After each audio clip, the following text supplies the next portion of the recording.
C'è il tema Covid che come sempre tiene banco, ma poi c'è un altro tema che sarà al centro dei prossimi giorni, ovvero quello delle elezioni del Capo dello Stato. Chi dopo Mattarella? Questo è uno dei temi che affronteremo, come vedete anche dal titolo di questa giornata, della puntata di Screenshot. Affrontiamo tutti questi temi insieme al deputato dei Fratelli d'Italia, Walter Rizzetto, che è qui al mio fianco. Buonasera. Buonasera, buonasera a tutti. Oltretutto averla in presenza non è tanto facile, abbiamo intervistato tantissime persone in questi giorni a distanza, proprio perché ci sono tanti contagi. Spero che lei insomma non abbia avuto alcun che di problema, insomma, no? Positivi, non positivi, quarantene, isolamenti, tutto tranquillo? Fortunatamente no, l'ho scampata sino ad oggi, spero di scamparla. Diciamo che adotto molte misure di sicurezza e quindi insomma... Ho letto però su Twitter che era entrato in contatto con un positivo, sì. Dopodiché per un caso burocratico rischiava di restare bloccato addirittura per 14 giorni. In realtà, se vogliamo anche dare un minimo di informazione, con il nuovo decreto ora serve stare sempre molto attenti. Ma è direttamente l'app Immuni che gliel'ha detto. Esatto, direttamente l'app Immuni, costata, devo dire, qualche milione di euro a tutti i nostri concittadini, non è ancora stata aggiornata.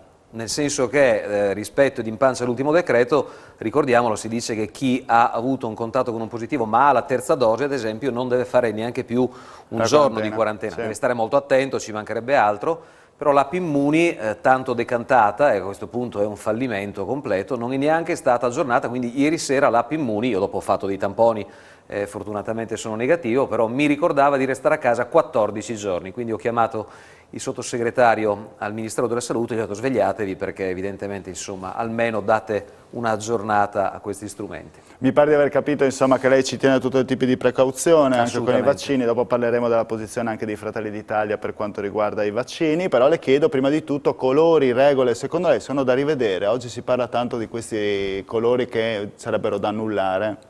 Sono da rivedere, come sono da rivedere ad esempio i dati che tutti i giorni vengono dati dal Ministero della Salute.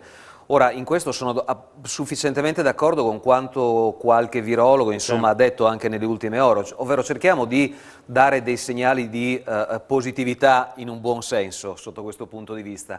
Ovvero cerchiamo di fare dei report settimanali anche con dei dati, voglio dire, esplosi in un modo differente, cioè dobbiamo veramente capire quanti vengono ricoverati, quanti vanno in intensiva purtroppo con 1, 2 o 3 dosi. Ecco, cerchiamo di esplorare questi dati, però questo stillicidio quotidiano rispetto al fatto che con questa, voglio dire, malattia noi dobbiamo conviverci, questo è per i prossimi anni, attenzione, è assolutamente evidente.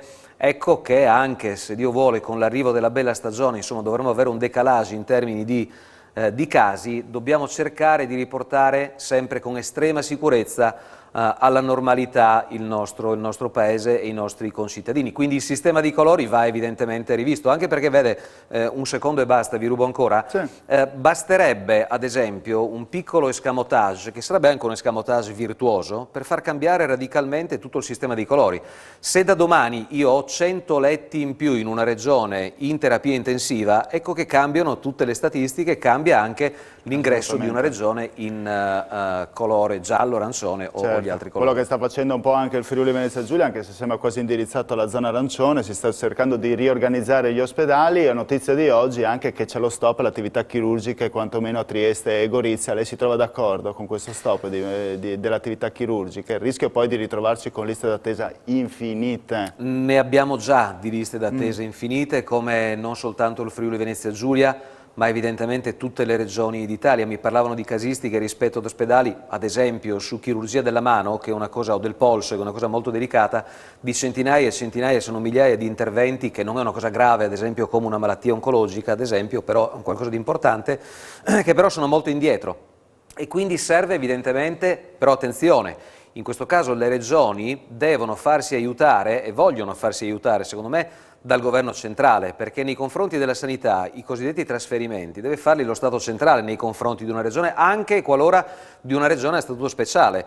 Il Presidente Fedriga fa un'operazione giusta qualche settimana fa rispetto ai trasferimenti, dice ci teniamo una quota a parte, giustamente insomma fa un'operazione importante, però attenzione che è Roma evidentemente, quindi il governo, il Ministero della Sanità, che deve dare degli input importanti sotto questo punto di vista. Giusto o non giusto, effettivamente in questo momento serve e ci sono delle priorità, tutti i nostri concittadini devono essere curati al meglio, Diciamo che se ci fosse, per come la vedo io, qualche diciamo Novax in più che si convince nel vaccinarsi, considerato che molto spesso insomma, le terapie intensive e i posti letto sono occupati anche da persone che in questo caso legittimamente non si vaccinano perché la legge, voglio dire, non stanno andando contro la legge, al netto del fatto che d'ora in poi dal 15 di febbraio i cinquantenni dovranno essere obbligatoriamente vaccinati, lavoro, però io penso che in questo momento, dubbio o non dubbio, il vaccino sia l'unica strada, o una di esse, non basta ma una di esse. E il Super Green Pass è l'unica strada? No. Come lo ritiene come strumento? Ma è uno strumento che oramai, voglio dire, è addirittura obsoleto sotto molti punti di vista. Nel senso che a questo punto serve continuare con una campagna vaccinale importante, ma c'è una sottolineatura altrettanto importante secondo me da fare. Il vaccino da solo non basta. Erano mesi che io ad esempio cercavo di far capire non soltanto a qualche collega piuttosto che a qualche amico l'importanza dell'utilizzo delle mascherine FFP2 che sino a 2 settimane fa, 10 giorni fa, costavano 2,5 euro, 3 euro e quindi il prezzo doveva essere calmierato. L'importanza, ad esempio, Fratelli d'Italia ha portato nelle aule parlamentari l'importanza della reazione forzata rispetto agli istituti, rispetto alle scuole, per aprire in sicurezza. Ci hanno preso un po' tutti in giro. Oggi, voglio dire, la stessa comunità scientifica ci dà ragione sotto questo punto di vista. Quindi il vaccino da solo non basta.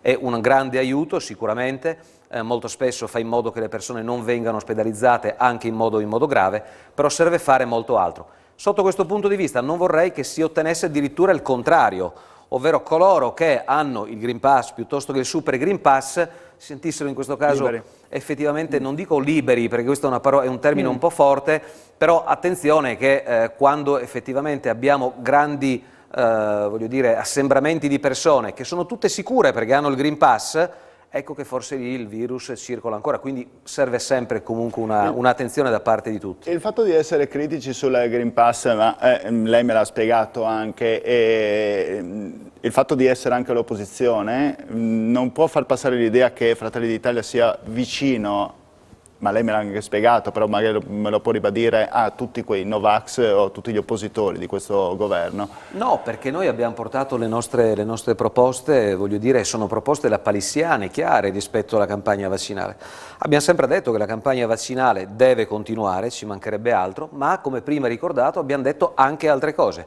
Cioè, per aver detto che il vaccino non è oggi l'unica soluzione, qualcuno ci addita come dei Novax, esatto. ma non è assolutamente così. Noi abbiamo detto molto altro. Abbiamo parlato di scuola, abbiamo parlato di trasporti, cioè, eravamo gli unici, eravamo gli unici probabilmente che sino a qualche tempo fa, qualche settimana fa, ma ancora oggi dicevamo e diciamo che i trasporti debbono essere migliorati sotto questo punto di vista. Mi pare paradossale che insomma si debbano mantenere ad esempio giustamente delle distanze di sicurezza in molti luoghi, che ne so, in una seggiovia per andare a sciare durante l'inverno, ma le persone siano ammassate soprattutto rispetto ed in pancia al trasporto pubblico locale. E quindi ci sono tante cose che devono essere messe a posto. Non per questo Fratelli d'Italia può essere iscritta al partito dei Novax. Scuole sono un luogo sicuro, scuole dovevano riaprire il 30 di gennaio come qualche preside diceva, piuttosto che riaprirla adesso, che adesso ci troviamo con tantissime classi in quarantena e comunque in DAD forzata? Era un rischio sicuramente calcolato, l'ha detto lo stesso primo ministro Draghi rispetto a quanto lei ha giustamente ricordato. La scuola evidentemente deve essere fatta in presenza. Ci stiamo provando nel farla in presenza. È altrettanto chiaro che, come prima già detto e ricordato, ad esempio ci sono dei casi molto importanti, che ne so, il nostro, dico nostro perché è un iscritto a Fratelli d'Italia, governatore delle Marche, Francesco Acquaroli, piuttosto che il sindaco dell'Aquila, Bondi, ha messo a disposizione dei fondi, ad esempio, per la reazione forzata nelle aule, negli istituti. Questo può dare una mano? Sì, penso che sia assolutamente chiaro che possa dare una mano. È altrettanto chiaro che qualche classe andrà in didattica a distanza, però effettivamente i nostri ragazzi hanno perso già molto rispetto alla DAD. Però ci si sbaglia sempre alla fine dei nostri ragazzi, cioè sempre all'ultimo. Questo è vero, però è una colpa di tutti generalizzata comunque, sì, dire. Assolutamente sì, diciamo che però qualcuno l'aveva detto. Io non voglio buttare dalla torre o difendere qualcuno. In questo caso io rappresento Fratelli d'Italia e posso garantire e certificare e dimostrare che Fratelli d'Italia è più di un anno che dice queste cose. Però molto spesso non siamo stati ascoltati dall'esecutivo, dal ministro Speranza. Questo ce ne dispiace perché dopo alla fine insomma qualcuno si sveglia e dice forse questi hanno ragione, potevamo fare qualcosa in più. Abbiamo perso rispetto a didattica a distanza, rispetto a smart working, rispetto ad alcune cose da fare, trasporti, areazione delle scuole, abbiamo perso circa un anno e mezzo. In questo anno e mezzo dovevamo prepararci e prepararci meglio a quella che era una cosa assolutamente ovvia, ovvero la terza o la quarta ondata. Senta, parliamo un po' di politica. Il tema della puntata, l'avevo detto anche oggi, dopo il Covid, che abbiamo dedicato questa prima parte, è il dopo Mattarella. Qui siamo proprio, diciamo, al punto di svolta, anche si gioca un po' tutto a livello politico da qui in poi fino al 2023, a meno che non capiti Draghi, possiamo dirlo, al capo dello Stato e magari già dall'inizio, già da subito possono essere mescolate le carte, con le elezioni subito. Sì, sicuramente sì, Fratelli d'Italia lo chiede, non lo chiede, voglio dire, nelle ultime ore. Fratelli d'Italia l'aveva già chiesto quando ci fu la crisi del Conte 2, lo ricorderete, di tornare al voto compatibilmente, chiaramente, insomma, con la situazione pandemica, questo è evidente. Cioè voi avete sempre mantenuto una certa coerenza, in un modo o nell'altro bisogna tornare Noi siamo al voto. arrivati sempre, voglio dire, la nostra linea è sempre stata bisognerebbe quella... capire cosa fanno i vostri alleati qua in regione della Lega. Questo L'avete sì. capito? Oddio, mi pare che le ultime dichiarazioni del segretario Matteo Salvini vadano in questo senso, anche se qualche minuto, qualche ora fa Matteo Salvini ha dichiarato di voler comunque restare al governo anche se Draghi andasse al Colle. Secondo me, voglio dire, l'iter di Mario Draghi al Quirinale si sta un po' complicando. Diciamo che la parte centro-sinistra dell'Aula della Camera dei Deputati, piuttosto che il questo movimento... suo parere è importante perché comunque lei vive tutti i giorni il Ma sì. Parlamento, quindi ci può dire anche quello che sta succedendo. Allora, secondo me il Partito Democratico, piuttosto che il Movimento 5 Stelle, lo stanno dicendo quasi apertis verbis, tenteranno di tirare per la giacchetta il Presidente Mattarella per un Mattarella bis o per un Mattarella, diciamo, per un certo periodo, sino al termine della 18ª legislatura, quindi sino a primavera del 2023. Quindi ci proveranno. Saranno molto importanti le prime 3 o 4 votazioni per capire quale effettivamente sarà l'indicazione, soprattutto di partiti che hanno molti deputati alla Camera e al Senato, oltre che ai grandi elettori che arriveranno da tutta Italia per poter votare in sicurezza, mi auguro. Però è altrettanto chiaro che il Presidente Mattarella è stato molto ferreo rispetto alle sue dichiarazioni. E quindi in questo frangente c'è una grande confusione sotto questo cielo, come diceva qualcuno. C'è un Mattarella che non vuole, sulla base, voglio dire, delle sue prerogative in termini costituzionali, non vuole riproporsi. C'è un Mario Draghi, secondo me, in difficoltà in questo momento, e c'è un centrodestra che evidentemente può giocare una partita fondamentale come mai negli ultimi anni rispetto all'elezione del Presidente della Repubblica. Noi vogliamo un Presidente di centrodestra. Berlusconi? Vogliamo un Presidente... Berlusconi è una probabilmente delle scelte, se non...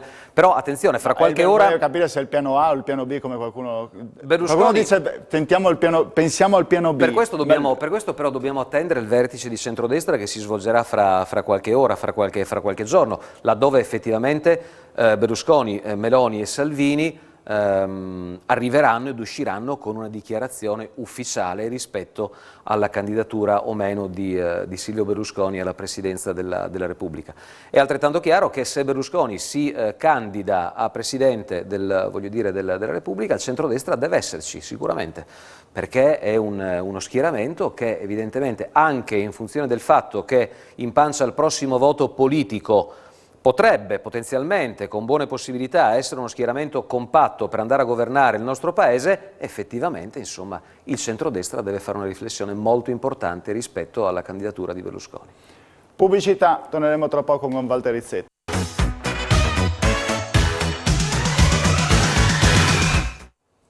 Bentornati con Screenshot, puntata dedicata un po' al Covid, un po' alla politica. Vicino a me Walter Rizzetto, che è deputato di Fratelli d'Italia, ma anche coordinatore regionale, e questo mi permette anche di parlare di politica regionale insieme a Walter Rizzetto. Per esempio, tornando sulla questione del dopo Mattarella, sempre che Mattarella non ci sia un Mattarella bis, grandi elettori, si parlava in questi giorni del Friuli Venezia Giulia, sentite un po' i nomi, no? Fedriga, Bolzonello, Certo. Zanin, gli sembrano 3 nomi giusti? Oddio, mi sembra, beh, insomma, il presidente Fedriga sicuramente sì, è un nome corretto, dopodiché, come voi sapete, c'è la quota che spetta alla minoranza e quindi Sergio Bolzonello sicuramente, insomma, può rappresentare, ma quella è una scelta, voglio dire, delle opposizioni, quindi del centro-sinistra. E per quanto riguarda la posizione del presidente Zanin, insomma, decideranno in pancia ed in seno al Consiglio regionale con le trattative che sta portando avanti il nostro capogruppo Claudio Giacomelli. È una bella partita questa, tra l'altro, perché attenzione, noi consideriamo che ce ne sono 3 in Friuli Venezia Giulia, però attenzione che rispetto alla somma di tutti i grandi elettori che verranno inviati da parte di tutte le altre regioni italiane, effettivamente qualche cosa in termini di preferenze si potrà spostare. Indicativo il caso della Lombardia, laddove effettivamente si va a dare la possibilità, anche in questo caso legittimamente, ci mancherebbe altro, però mi pare ad un consigliere del Movimento 5 Stelle, quindi diciamo che se ne vedranno delle belle sicuramente, perché oramai in Parlamento, voglio dire, un po' tutti ci conosciamo, no? Quindi Sì, più sì. o meno, però con queste persone che vengono giustamente a votare, io faccia conto che ho la fortuna, in questo caso posso dire di avere la fortuna, forse tra gli unici, assieme ad altri miei colleghi dal dopoguerra ad oggi, di votare per ben 3 volte il Presidente della Repubblica. E quindi è una bella esperienza. Sui nomi, voglio dire, dei grandi elettori del Friuli Venezia Giulia, se la vedranno in Consiglio regionale, faranno sicuramente le scelte più adatte. Senta, le chiedo un po' sulla questione dei fondi del PNRR. Friuli Venezia Giulia in coda alla classifica, un solo progetto finanziato, addirittura Udine e Pordenone declassificate in tutti i modi. Questo è uno scalpo alla nostra regione. Sì. Chi è che doveva gestirla meglio da quel punto di vista? Sono i comuni che devono presentare i progetti migliori? È la regione che non si è fatta sentire? Sono i deputati stessi che non hanno aiutato alla scelta di questi progetti? È possibile che la campagna ne abbia tantissimi Ma invece guardi, Friuli Venezia Giulia è rimasta al palo? ma le do una notizia. Io ho sentito il sindaco Fontanini qualche giorno fa rispetto a queste vicende, oltre che al sindaco Alessandro Ciriani. Addirittura per quanto riguarda la città di Pordenone mi sembra che qualcosa in più sia arrivato dopo questa formale, legittima e giusta protesta che è stata fatta, non ancora Udine.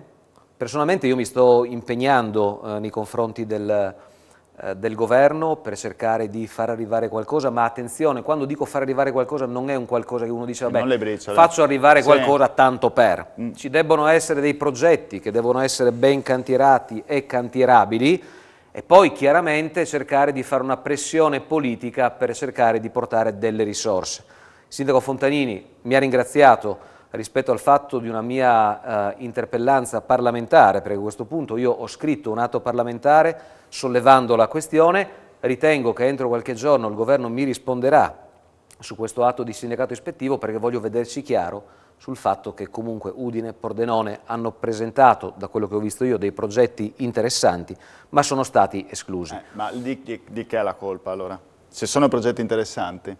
Secondo me la colpa, e non voglio nascondermi dietro un dito, la colpa secondo me non è dei sindaci, la colpa secondo me non è del Consiglio regionale, sappiamo quanto il Presidente Fedriga comunque tenga giustamente sulla corda anche il governo rispetto a questi temi, e la colpa, se vogliamo parlare di colpe, diciamo, la responsabilità è del decisore che sopra, voglio dire, le persone che io ho appena citato, decide tu sì e tu no. Ecco, io voglio andare a capire perché si è deciso in un senso piuttosto che non si è deciso in un altro senso. Mi pare di aver capito un po' dalle sue parole di quasi tutta la puntata che per Fedriga, insomma, lei spende più di una qualche parola a favore.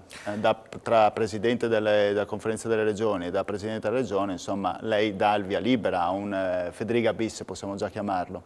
Allora, innanzitutto io spendo, voglio dire, un'ottima impressione rispetto a tutta la Giunta. Tutta la Giunta, tutto sommato sì, tutta la Giunta, dopo è chiaro che molto è migliorabile, ci mancherebbe altro, come dappertutto, però tutta la Giunta secondo me sta lavorando bene. Dopo io so quello a cui lei vuole fare riferimento, c'è chiaramente qualche, non dico frizione, ma qualche discussione. Volevo risponderle su Federica. Sì, su Federica può rispondere tranquillamente, dopo le chiedo però l'approfondimento Certo. su... Massimiliano Federica secondo me è uno tra i migliori governatori d'Italia, ma questo mi pare evidente. È presidente, voglio dire, della Conferenza delle Regioni non a caso. Come, voglio dire, la stima nei confronti di Massimiliano Federica ce l'ha Claudio Giacomelli piuttosto che Alessandro Basso, piuttosto che Leonardo Barberi o Fabio Scocimarro, che sono le persone che con noi siedono, voglio dire, in consiglio regionale. Quindi per quanto ci riguarda, insomma, Federica è una certezza, è una garanzia di buon governo della Regione assieme a tutta la Giunta e assieme a tutta la maggioranza soprattutto. Cosa è successo però con Bini? Ma guardi, abbiamo letto che alcune dichiarazioni di Bini favorevole al nucleare. Allora, voi invece siete partiti proprio lancia in resta e avete detto no, questo non lasciamo proprio passare. Ma allora cerchiamo di spiegare bene, perché tra l'altro sono usciti anche degli articoli recentemente, qualche giorno fa, qualche ora fa, che ricostruiscono abbastanza bene quello che è successo. In Italia rispetto a... anzi, faccio un passo indietro rapidissimo. Peraltro anche un vostro iscritto, no? Rampelli, no? Dice che vicepresidente della Camera. Sì, non un pezzo nuovo. Insomma, dice che insomma, è Fabio favorevole Rampelli però alla fusione nucleare. un padre della destra Sì. nel nostro paese, in un'intervista recente ad un quotidiano, parla di un nucleare pulito, perché il tema è le bollette. Scoppia il tema delle bollette, sì. Scoppia il tema voglio dire, del peso energetico. Peraltro di Rampelli noi abbiamo anche trovato una foto, se non sbaglio, chiedo alla regia, in cui nel 1989, sono curioso di vederla, grazie a Fabio Di Bernardo. Aveva i capelli ancora. Sì, è lui. E col megafono era lì che protestava contro il nucleare, adesso parla di fusione nucleare. Era rispetto alla centrale nucleare di Montaldo di Castro. Allora, oggi Rampelli parla, voglio dire, di un nucleare pulito. Molto bene. Tra l'altro io ho parlato con il vicepresidente della Camera Rampelli spiegando le mie motivazioni, voglio dire. In Italia, quindi facevo il passo indietro di prima, rapidissimo, si parla di bolletta, quindi si parla di costo dell'energia che tutti hanno capito purtroppo che è esploso. Basta che il presidente ucraino Lukashenko faccia una dichiarazione un po' più in là rispetto al dovuto e il giorno dopo chiaramente il prezzo del gas, ad esempio, sale. Questo succede perché l'Italia non ha una sovranità energetica. Per come la vedo io, la sovranità energetica del nostro Paese non si andrà ad attuare attraverso la proposizione dell'energia nucleare. In primis perché si sono già celebrati 2 referendum che hanno dato la parola ai nostri concittadini rispetto all'energia nucleare, il cui esito è stato chiarissimo rispetto alla stessa, ed in seconda battuta perché il famoso nucleare di 4ª generazione, piuttosto che la fusione nucleare, che attenzione sono 2 cose diverse, però diciamo che potrebbero essere iscritte come nucleare, tra virgolette, pulito, è un qualcosa che forse arriverà fra 30, 40, 50 anni. Noi abbiamo bisogno oggi di dare delle risposte a coloro che consumano energia, alle aziende e anche ai nostri concittadini. Quindi per quanto mi riguarda io ho espresso nei confronti di quello che l'assessore Bini aveva già, ma è stato montato anche un caso forse un po' eccessivo, aveva dichiarato qualche giorno fa qui al giornale, al Messaggero Veneto, ho dichiarato che insomma si sono già celebrati 2 referendum. Personalmente io tenderei ad andare su altri tipi di approvvigionamento energetico. In bolletta paghiamo oneri di sistema che, se tagliati di un 20-30%, ecco che riporterebbero ad esempio le bollette ad una cifra molto più bassa e spendibile da parte dei nostri concittadini ed aziende. Senta, le faccio l'ultimissima domanda velocissima, visto che siamo in chiusura, visto che lei ha sentito Fontanini, ha capito che futuro avrà Fontanini? Oddio, ho letto le sue dichiarazioni. Sì. Peraltro aveva anche detto durante una nostra puntata, insomma, che non avrebbe escluso Consiglio regionale piuttosto che Parlamento. Adesso ci sono anche le DR, quindi le vie sono infinite, quelle del signore. Io penso che, ad esempio, il centrodestra, in questo caso, per la città di Udine, non soltanto per la città di Udine, debba iniziare a capire quello che dovrà succedere anche rispetto alle prossime amministrative della città di Udine e sarà, io ritengo, il sindaco Fontanini apertis verbis a volersi dire quello che vorrà fare. Per adesso, insomma, ha fatto delle anticipazioni. Da politico, voglio dire, attento qual è, penso sia ovvio e chiaro che non ha escluso evidentemente alcuna strada, però sarà lui a doverselo dire. Bene, grazie Walter Rizzetto per essere venuto in trasmissione. Screenshot torna domani come sempre alla solita ora. Grazie, arrivederci.